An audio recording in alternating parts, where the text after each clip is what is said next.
Assalamualaikum guys, kembali lagi sama Bang Jidun ya. Di video sebelumnya di short saya sudah sharing 5 jenis jagung yang harus diketahui oleh pemula. Saya akan sharing di sini tentang fungsi dari jagung-jagung itu, juga cara membedakannya dan juga berbagai manfaat dari jagung-jagung itu ya. Oke, lanjut saja ke videonya. Oke, yang pertama itu ada jagung B2.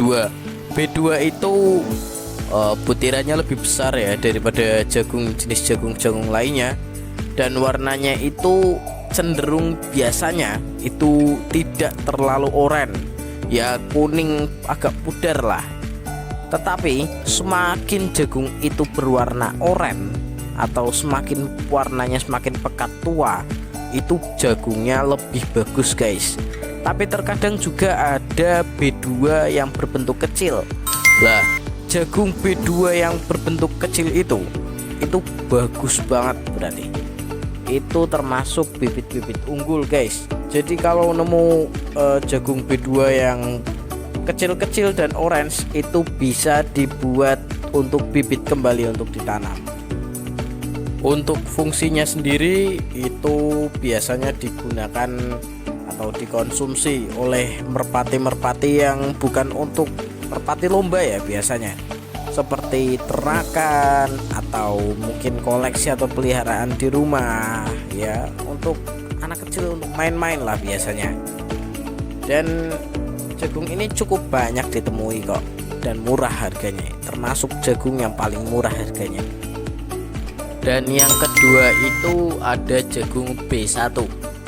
B1 ini sebenarnya hampir mirip sama B2 ya. Cuma untuk butiran ini lebih kecil, cenderung lebih kecil, dan warnanya cenderung ya 11-12 lah sama B2. Cuma kualitas warnanya itu lebih pekat.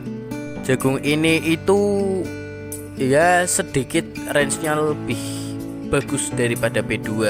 Jadinya ada beberapa player profesional itu yang memakai jagung ini untuk dikonsumsi merpatinya, karena memang dari segi butiran ini memang lebih bagus, lebih kecil, dan juga lebih berkualitas. Ketiga itu ada jagung kristal. Ini itu bisa disebut dengan jagung sejuta umat ya. Jadi hampir semua merpati ya, mau bagus mau ndak bagus, mau bahkan profesional sekalipun, masih tetap pakai kristal guys. Kenapa? Selain memang cuma jagung ini butirannya lebih kecil, otomatis bukannya apa-apa ya, kan lebih mudah untuk dimakan sama burung, itu lebih gampang.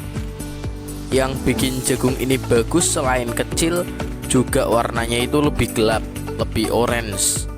Jadi kualitasnya itu lebih bagus lah.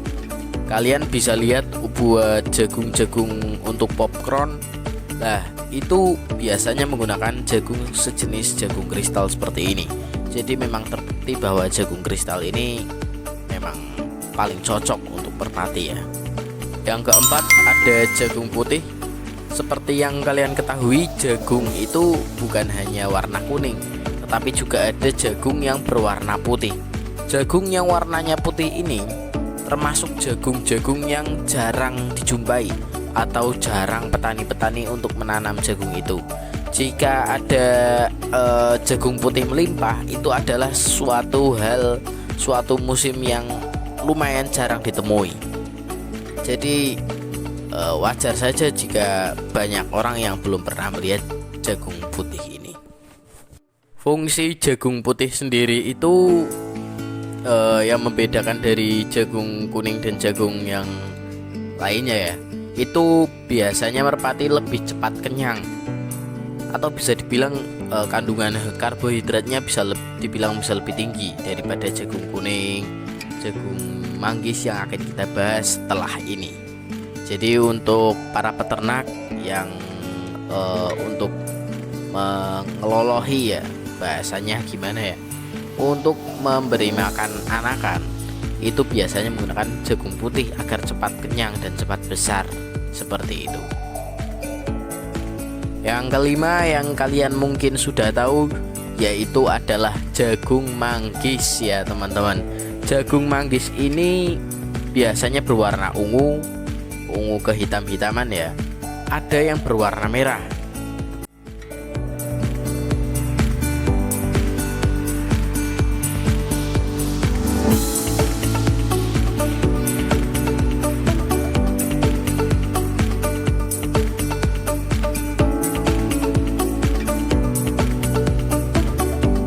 Jadi jika kalian mau membeli jagung manggis, itu pilihlah yang butirannya paling kecil, paling sedikit butiran-butiran yang cacat, dan juga butiran-butirannya dengan warna yang paling gelap ya.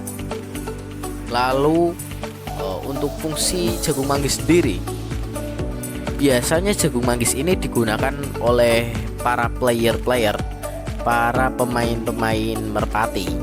Itu sering menggunakan jagung ini. Saya sendiri jujur tidak terlalu suka jagung ini untuk ternak ya.